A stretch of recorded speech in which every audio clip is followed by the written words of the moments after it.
A hurricane force wind was sweeping across the island of Sodor.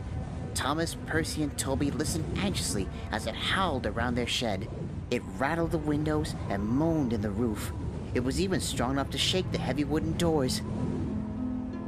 Thomas, Percy, and Toby did not get very much sleep that night. When their drivers came the next morning, none of the engines wanted to go out. "It's much nicer in here," said Percy. "Warm," added Toby.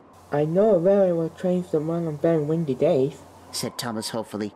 His driver laughed. "So do I," he said. "But we're not it. Come on. What would the Van Controller do without us?"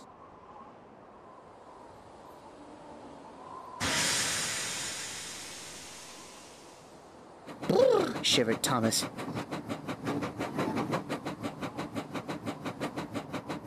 The wind was cold as well as strong, and Annie and Clarabelle didn't like it either.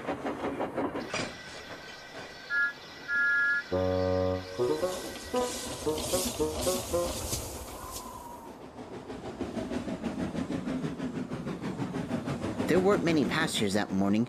They all wanted to stay indoors, and Thomas didn't blame them. "Lucky saints," he thought.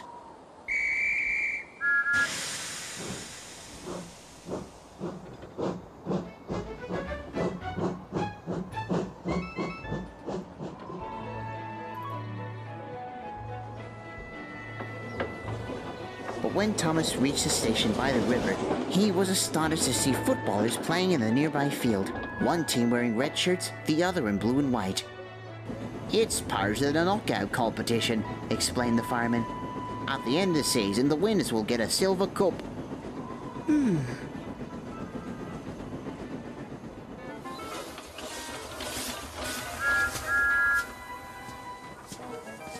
Trees between field and railway waved wildly in the wind.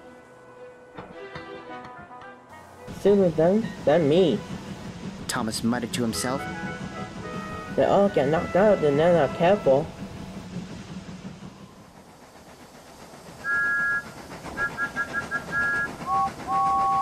James was waiting at the junction. He didn't mind the wind, he said, and was even boasting about it. "My train was dead on time," he announced proudly. "A little bit of wind can't stop me."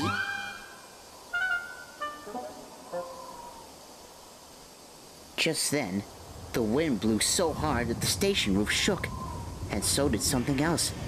"Just look at that thing," exclaimed Thomas. But James couldn't see because suddenly the signal wasn't there anymore. The wind had blown it down. "Yikes," said Thomas in alarm as two more signal posts broke and crashed to the ground. "Let's get away from here." The firemen hurried to the signal box to find out what they should do. "We can't move without signals," explained the driver. "How do we know it's safe?" "Well, it's not safe here either," snorted James.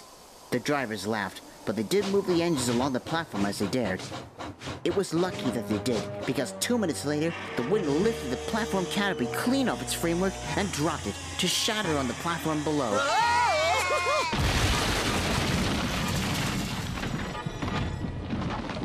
No one was hurt as the canopy crashed down, but Annie and Clarabelle were very badly frightened, and some splinters of wood scratched Clarabelle's paint. At last, a man with flags came and signaled the two trains away. James wasn't boasting about being dead on time anymore. He was only too glad to get away. Thomas reached the station by the river and stopped for a drink. The fireman had a job to put the pipe in Thomas's tank because the wind kept trying to blow it away. They were ready at last. "Come along and let's get home. Oh, come along and let's get home." Thomas puffed Annie and Clarabelle. They came as quickly as they could.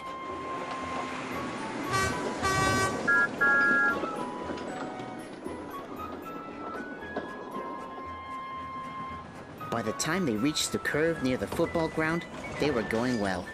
The footballers were still playing. Thomas was amazed.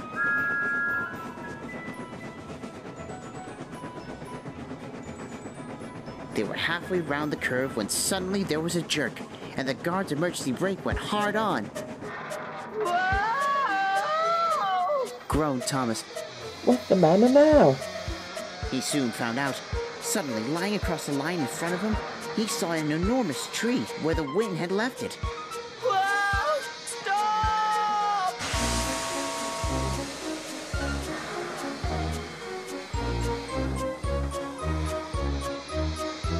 Thomas stopped just in time. Goodness gracious. He exclaimed. I couldn't see that. So how did the guy know about it? His driver looked back.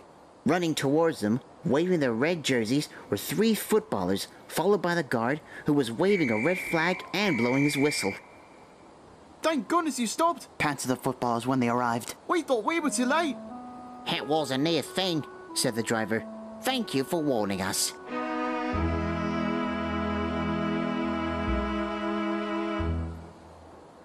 The driver took Thomas back to the station by the river, and Bertie came for his passengers.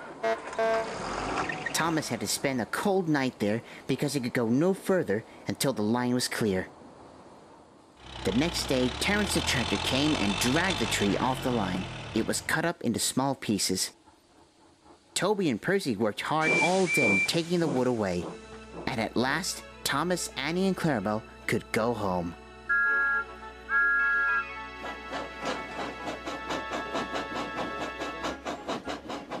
A week later, there was a party at the station by the river.